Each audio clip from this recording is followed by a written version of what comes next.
Akiva Goldsman co-created Star Trek Picard on CBS All Access after previously writing for Star Trek Discovery.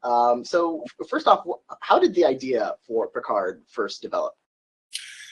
Well, the idea for Picard developed sort of in a weird way out of a Hail Mary, or some marriage of Hail Mary and whimsy.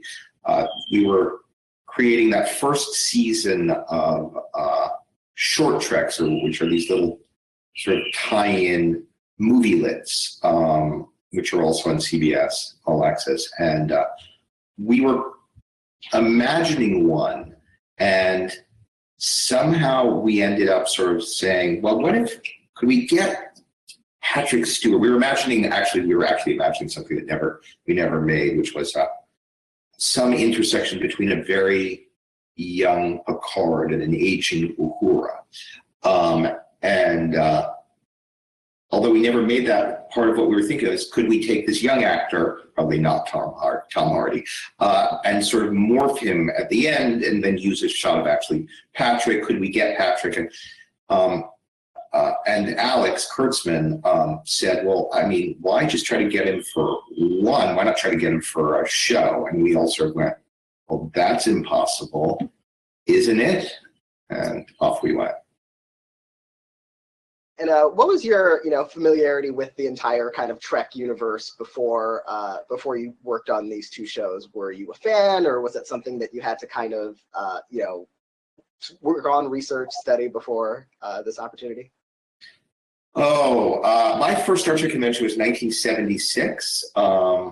I think it was at the Statler Hilton in New York. My mother let me and Billy Weinreb and Lee Grettenstein go when we were 14 or something. I am a pathetically devoted Star Trek fan.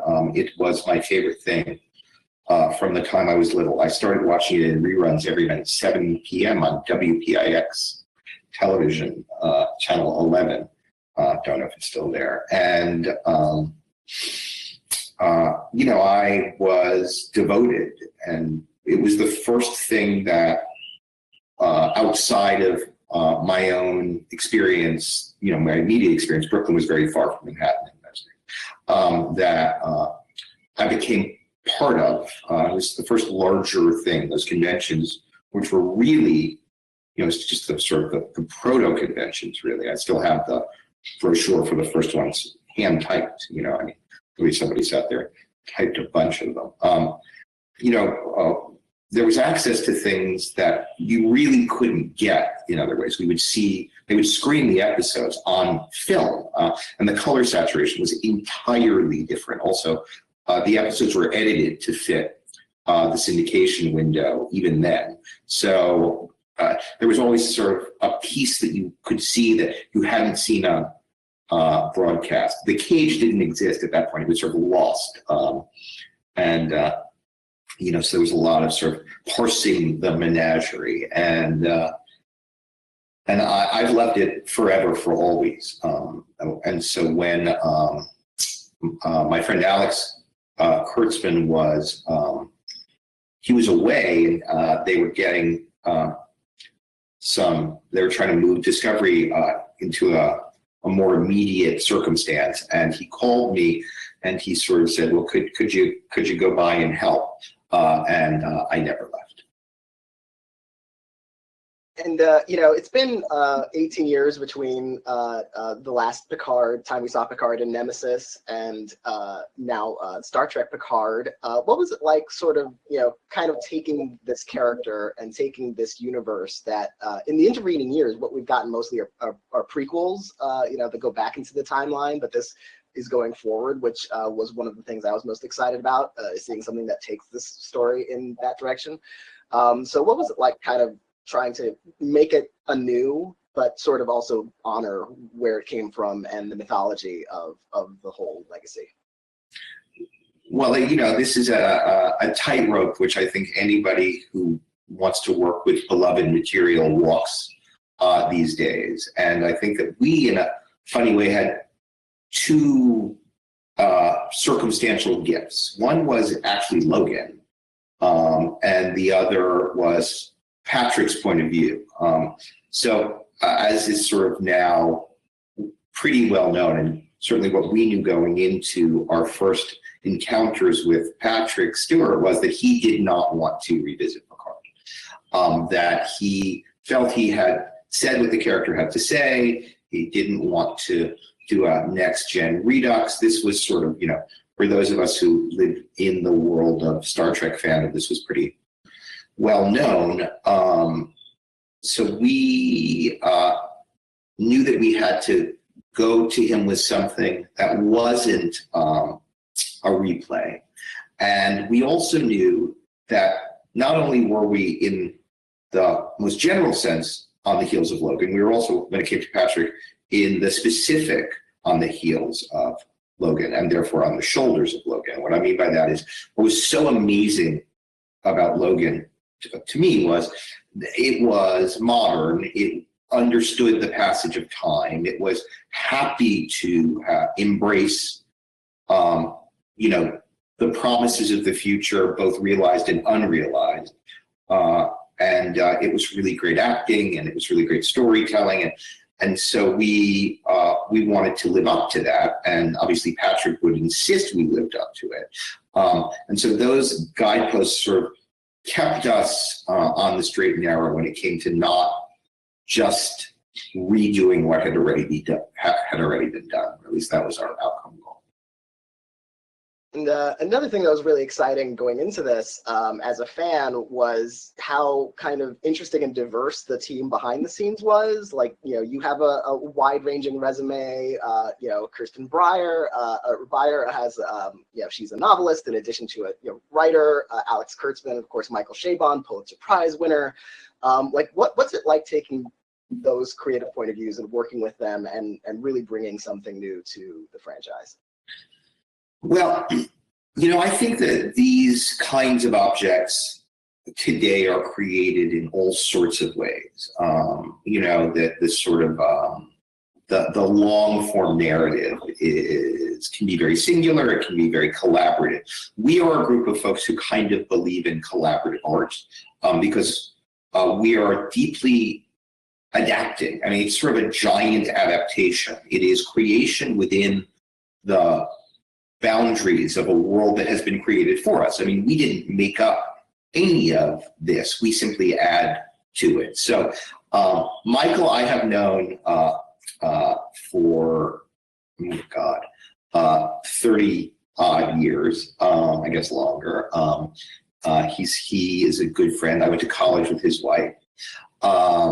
So he and I'm the one who dragged him into this. So he and I have a delightful time working. Alex and I go way back. I did this very thing on Fringe, went for a week and stayed for 3.5 years. We're like-minded. Kirsten is like-minded in this way, which is we find collaboration to be fun and additive and kind of best idea wins and come up with really absurd things and then break them and try again. And for those of us, I mean, I think the thing about all of us is we spend a lot of time writing alone. I think Alex used to have a partner consistently, but I've never had a writing partner. I've just had occasional partners. Kirsten does not have a writing partner, and Michael doesn't have a writing partner except sometimes when he writes with his wife. So we're sort of used to being alone and typing, and at a certain point that gets exhausting because all you have is you, and you want to sort of work your creative impulses in concert with other folks. And modern television and this form is ideal for that because it's sort of, it's like some giant piece of sort of creative pyramid building. And when I say pyramid building, I don't mean the kind in Egypt. I mean the kind of people build on the front lawn of weddings, where everybody's sort of kneeling on top of everybody and hoping you don't topple. And it's fun.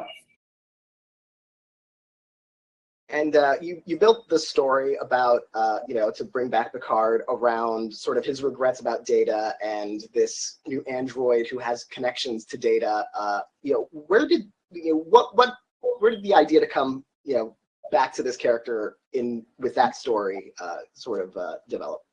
Well, one thing that was really important to us was not to pretend that no time has passed, right? So the near 2 decades that passed between the next gen and the appearance of Star Trek Picard on television, we wanted those to have passed in the life of Picard as they had in the life of Patrick.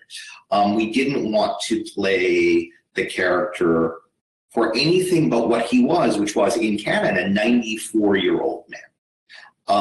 And we thought, well, this is pretty unique. What a wonderful opportunity. You don't typically have 94-year-old protagonists, much less a 94 protagonist who's actually played by somebody, who's in his late 70s. We wanted to embrace the idea of centering a show around somebody that in our vernacular is old. Once you do that, then you sort of say, well, what do you imagine matters at that moment? You are in the last chapter of a life. What is significant enough to tell a story about? And we, of course, landed on emotion, loss, love, regret, guilt. Picard's deepest emotional connections, or a set of them, are clearly with his crew, and none, I would say, more significantly and more abruptly ended than his relationship with Data. And we all thought we can take this opportunity, this abrogation of the relationship that happened in Nemesis, and see how it stewed. How did it mature over near 20 years of rumination, 15 years of rumination, and where would that leave you? And would it be something unresolved? And if you had the chance to resolve it, would that not move your life in a way that might be unexpected? And bringing that connection with Data and his daughters in that sense, you also bring in the Borg in a new way, where we're sort of like extending a new kind of empathy towards the XBs as they're called on the show. What were your thoughts about bringing in that element of the Borg, who are so iconic in the Trek franchise? Well, we definitely struggled with it and wrestled with it, because I think when you bring in the Borg, you're also, you don't want to tread ground that has been tread and, trod. But, you use the word empathy. I think empathy today is kind of our first job as storytellers. I believe that right now what we get the chance to do, and therefore are maybe called to do, is to remind people of the things that are common to us, right? Star Trek has always done that. Star Trek has always been foot first about diversity. It has never been value neutral about diversity. Star Trek has always painted an aspirational, multicultural, multiracial, multi-species future. It has always had the opportunity to show analogs for the difficulties we have in contemporary culture. And boy, do we have them now. So this idea of being an empathy engine, of having your narrative object be that which makes people feel differently about something where they a priori don't feel positively, that's a really good job for storytelling. And a really good job for Star Trek. So the Borg, being the boogeymen of the Alpha Quadrant, were not in ours. They were victims. They were souls lost who could be found. They were people that you could connect to at least a little bit, and by reminding us that 7 of 9 is in fact an XB, that then maybe a lot, that those who appear to be enemies aren't necessarily. Sometimes it's just fear and prejudice. And the show builds a brand new crew around Picard, but also there are familiar faces like Q, 7 of 9, Riker and Troy make appearances. going into like, what were your thoughts about sort of balancing this kind of nostalgia, bringing back familiar characters or themes, and really expanding into these new personalities in the world?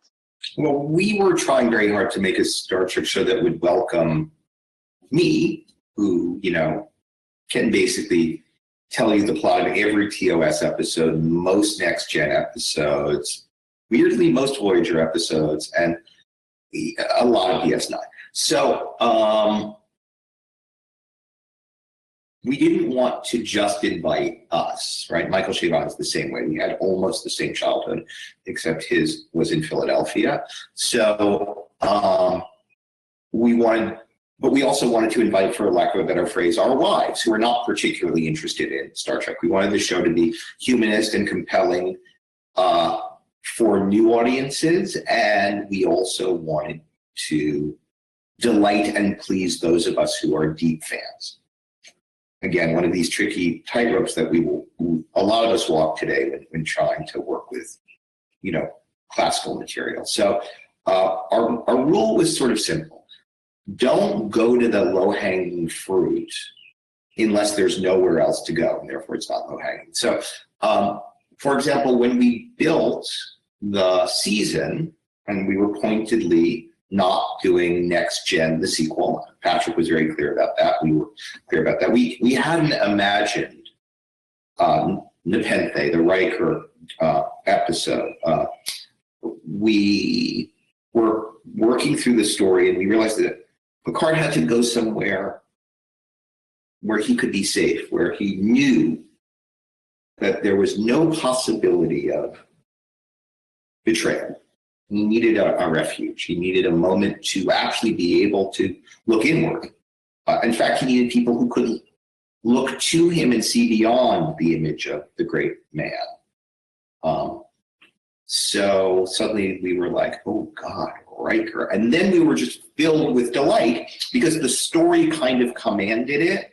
So that was sort of our rule. We call it the Gorn rule, Michael and I, because there's no episode where we didn't try to fit in a Gorn. And yet we never could because the story never really wanted it. Michael and I are obsessed with the Gorn. There was even actually a black light Gorn painting in one of the bar scenes that got taken down at the last minute. And yeah, I know everything is up in the air with the industry right now, but the show has been was renewed for additional seasons. So have you already been in the planning phases or the writing phases, or what's that process like right now? Yeah, we're pretty deep into the story break and have started the writing for season 2. And thinking in the most gross sense beyond that, but focused right now on, the season 2 arc. We managed to do writers' rooms by Skype. We're lucky in that way, and that's a thing that we can do. And we're, some writing has begun. We have a really good staff, and we're drawing and designing, and probably just getting to the point where soon, we're going to have to, say, okay, we're going to not be building because we can't. We haven't quite we're not quite ready for that yet. We haven't quite finished all the drawing and the designing of sets and stuff. But that's coming, and then, like all other shows, we will wait until we're allowed to build. And then, we're excited to start. Well, I'm excited for that, if and when that happens in the very near future, or the near future, or the sometime soon, to boldly go where we haven't been yet. And I'm very much looking forward to that. And thank you so much for joining me today. It's my pleasure. Thanks for watching, and stay safe, please. Yeah, you too.